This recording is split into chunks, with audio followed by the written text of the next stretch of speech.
Western and Southern Kentucky. This is WYMT Mountain News at 11.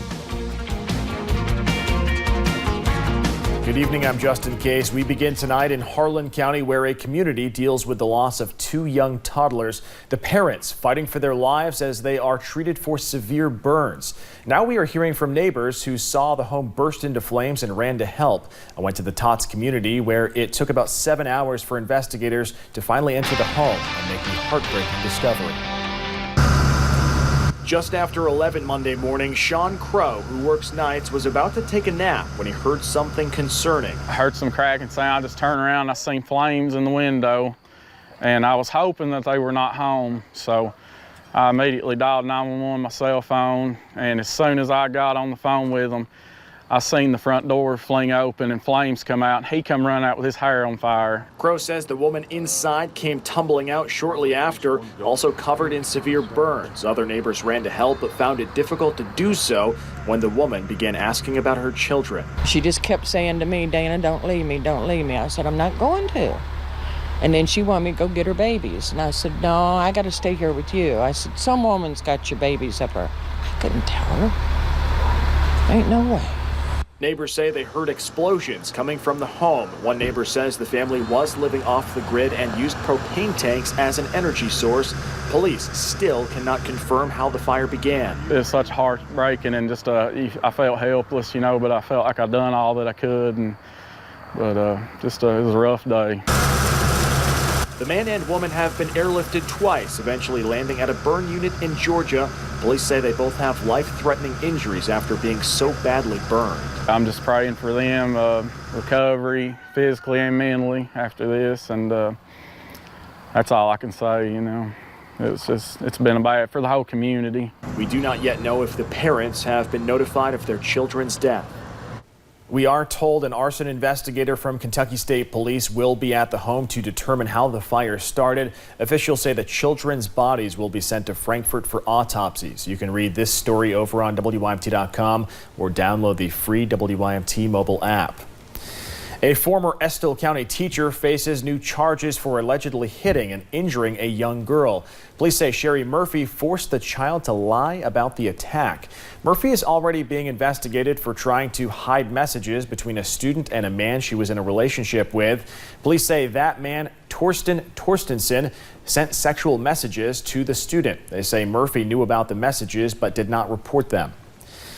New at 11, officials have given the all clear after a bomb threat toward a Knox County elementary school. It all happened at G.R. Hampton Elementary School around 6 p.m. School officials tell us a prisoner at the Knox County Detention Center claimed he had a friend plant a bomb on school property. Police immediately began searching the area and gave the all clear 2 hours later.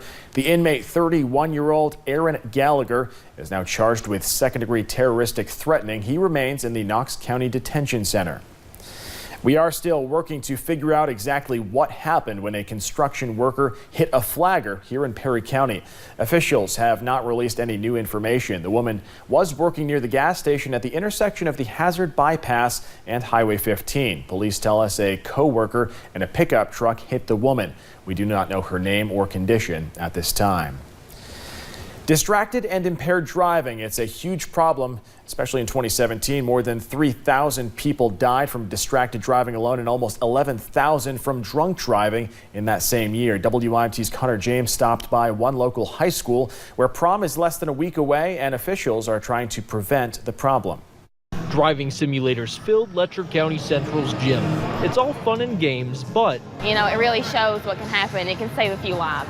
It has a serious message behind it. It's real dangerous, and I've learned a lot today by doing this. These simulators are part of the Save a Life Tour, an alcohol awareness program. It's really interesting. You wouldn't really think it'd make a big deal, but it does. It does. Senior Adam Lucas had his try at controlling the car, and this could not be at a better time. This weekend is the high school's prom. Prom's coming up this weekend, and this is a really bad time for that. It could be a real bad time for that. So aside from simulators, a presentation and a pledge was also taking place. And we just want to help them get on the safe track to safe driving.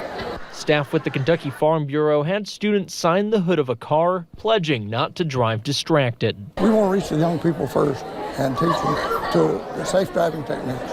Yeah, prom is coming up, and it's a really fun experience for all of us, but you know, some people decide to make a few bad decisions, and this can maybe change a few and save a few, I guess. In hopes of a fun weekend ahead, but a safe one. In Letcher County, Connor James, WYMT Mountain News.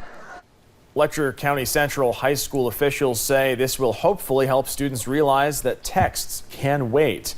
Officials say a 19-year-old project will finally start within the week. Kentucky Transportation Department crews will be working to widen a section of Interstate 75 beginning around mile marker 29 and ending close to mile marker 33.